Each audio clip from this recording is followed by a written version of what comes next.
Bismillahirrahmanirrahim. Assalamualaikum warahmatullahi wabarakatuh. Insya Allah hari ini kita akan membahas tentang kekonvergenan deret. Nah, jadi kemarin kita membahas berkaitan dengan deret.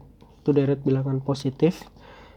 Deret bilangan positif yang mempunyai jumlah yang besarnya tertentu dikatakan dia punya sifat yang disebut dengan sifat konvergen. Jadi deret dia ada dua sifat, yaitu yang pertama konvergen, yang kedua divergen. Sekali lagi tadi dikatakan kita mengatakan dia deret konvergen jika jumlah besarnya tertentu. Jumlahnya tertentu. Nah, divergen jika jumlah deret besarnya jumlahnya tak tentu. Contohnya tak tentu yaitu pada nilai, misalkan nilainya plus minus tak hingga, itu tak tentu. Jadi dikatakan deret tak tentu jika sekali lagi plus minus tak hingga. Nah, dalam terapan deret yang digunakan hanyalah deret yang bersifat konvergen, artinya deretnya jumlahnya tertentu. Nah, sekarang kita nanti akan bahas bagaimana cara untuk menentukan sifat konvergen atau divergen sebuah deret bilangan positif. Nah, salah satu caranya adalah dengan menentukan limit dari jumlah pembagian deret.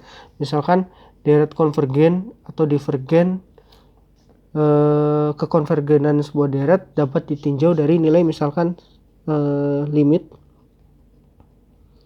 n mendekati tak hingga, limit n mendekati tak hingga. Nah, misalkan ini jumlah deretnya Sn, dan jika nilainya di sini sama dengan S. Nah, deret konvergen jika S besarnya tertentu dan divergen jika S besarnya tak tentu. Sekali lagi, kalau kita menemui limit n mendekati tak hingga Sn, nah kemudian nilainya sama dengan S jika nilai S ini adalah nilainya tertentu, maka dia konvergen. Jika dia nilai S-nya ternyata tak tentu, plus minus tak hingga, maka dia divergen. Nah, sebenarnya ada cara penentuan kekonvergenan sebuah deret Sn dengan cara melakukan suatu uji. Jadi ada suatu uji yang dilakukan untuk menentukan apakah deret ini konvergen atau divergen. Nah, biasanya ada suatu uji awal yang dilakukan untuk menentukan apakah deret itu konvergen atau divergen. Nah, yang pertama kita lakukan uji kekonvergenan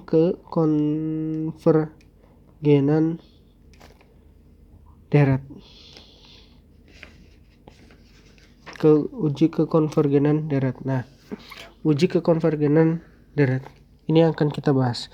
Nah, biasanya dalam uji kekonvergenan deret, biasanya uji yang pertama dilakukan untuk dia konvergen atau enggak, biasanya kita lakukan yang namanya uji awal atau disebut juga uji jumlah terbatas.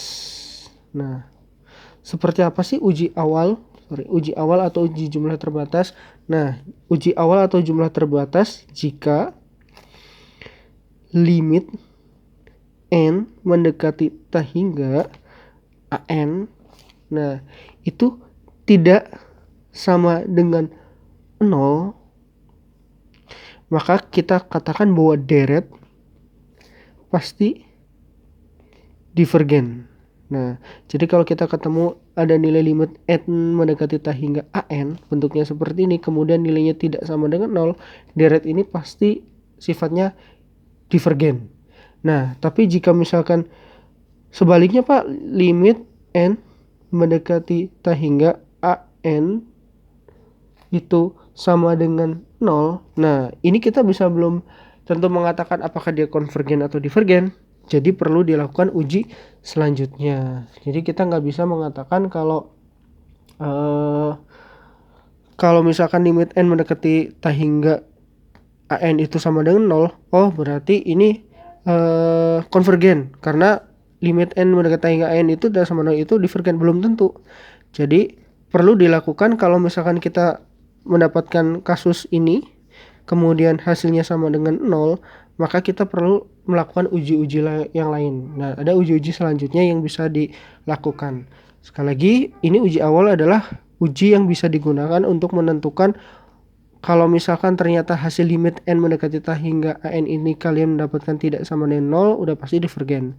Tapi masalahnya kalau dia limit n mendekati t hingga an sama dengan 0, nah ini perlu dilakukan uji-uji selanjutnya. Nah, kemudian uji selanjutnya bisa dilakukan seperti yang kedua, uji integral. Uji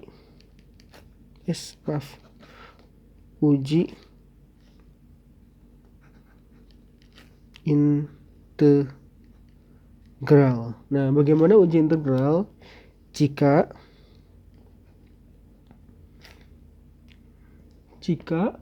di sini 0 batasnya, batas bawah, batas atasnya t hingga, kemudian misal di sini fungsi fn, karena ini fungsi fnn maka d-nya ini dn, atau misalnya di sini fungsi x, ini dx juga nggak apa-apa, sama dengan nilainya L. Nah, L kalau misalkan dia harganya tertentu,